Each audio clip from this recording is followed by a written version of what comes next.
Hey everyone, just want to, I don't know if you've seen the Columbian did another hit job on the Restore Election Confidence Initiative. Not a big shocker. In fact, when the reporter reached out to me, I could tell that they're going to do this article no matter what. And so I decided to participate and just via email so that I could, give them quotes and they'd have to use those.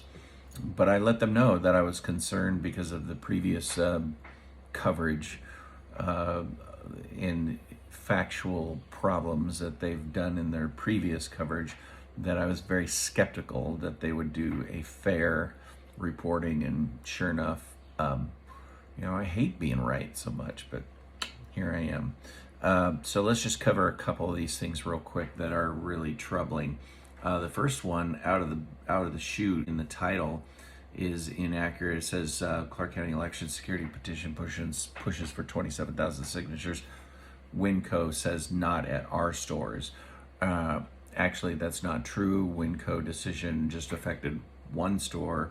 The judge was very specific to pull back that all the other stores weren't covered, just the Brush Prairie store. So again, title, inaccurate. The next thing, and really this is most troubling to me, there's several things, but this is the most troubling because you could hit me, you can take swings at me, that's fine, I'll take it all day long. But when you take swings at the volunteers and you make false claims, I'm really disturbed by that, really bothered, and I really pushed back on this. I sent some direct evidence disputing this, and unfortunately the Columbian's not interested in the facts.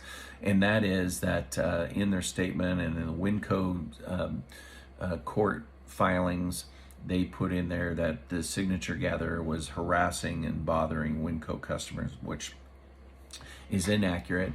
And I have in my possession, and gave that to the Columbian, the deputy's report that was filed that day, in which the deputies specifically evaluated the signature gatherer for if he was harassing or blocking the entrance in any way, and clearly exonerates, clearly says that was not happening by any means, I think is what the deputy said.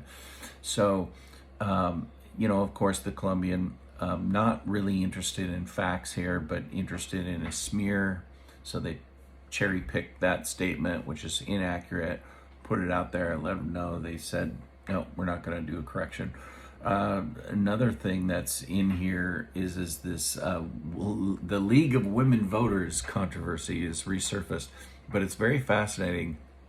Instead of them saying, hey, we've never said that we've had problems with elections, they backed off of that because I sent them links of quotes from the League of Women Voters who have said exactly that. In fact, I think in 2016, the election was rigged. That literally was the title of their opinion, or that they put out.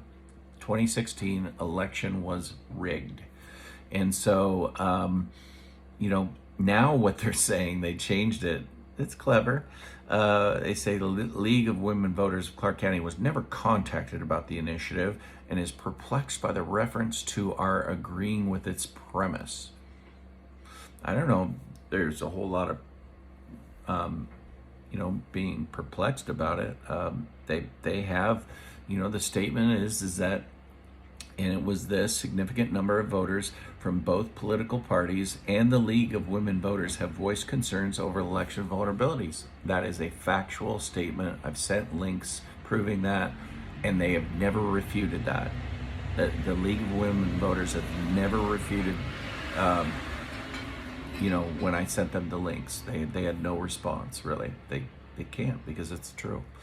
So then you get down to Kimsey's arguments, and Kimsey basically comes up with, one of the aspects of the Restore Election Confidence Initiative is that results have to be done in a timely manner, so 85% of the votes have to be reported on election day. Kimsey's like, whoa, this could be a real problem, because hey, that would be, in fact, it says, and others, such as requiring election employees to work until 11:59 on election day, could increase the likelihood of errors, he said. Now think about, let that marinate. Just think about what he's saying. So he's saying by extending the work, because at 5 o'clock on election day, pins go down, signature verification's done. 5 o'clock. So he's saying that by extending that by a few hours, the likelihood of more errors. So that's telling us all that the likelihood of errors could happen, let's say, if employees don't get a good night's sleep the night before. Do they check that? Do they verify it? Do they check their blood sugar level and make sure that they're, all in? Because he's implying that somehow after 5 o'clock, so 5:01 p.m., the likelihood of errors increases. If that's true, if that's an accurate statement, we'll just take him at his word on that, then we have a big problem in the procedures and in the election, the way that they're handled. I don't think that's accurate, by the way. That's an excuse. And so, anyways, it's one of those things that he just kind of pulls things out of his hat and makes these kind of statements. So, and the other kind of thing is said, hey, this is giving the impression that the election administration process is flawed and consequently may reduce voters' confidence. Yeah, that is what we're saying. And there are valid, documented, well thought out concerns that demonstrate that he just continues even in this to dismiss. So there you go. That's the hit piece. That's my take. And the Columbian does not want to correct anything, but I thought you should know the truth. Take care. God bless.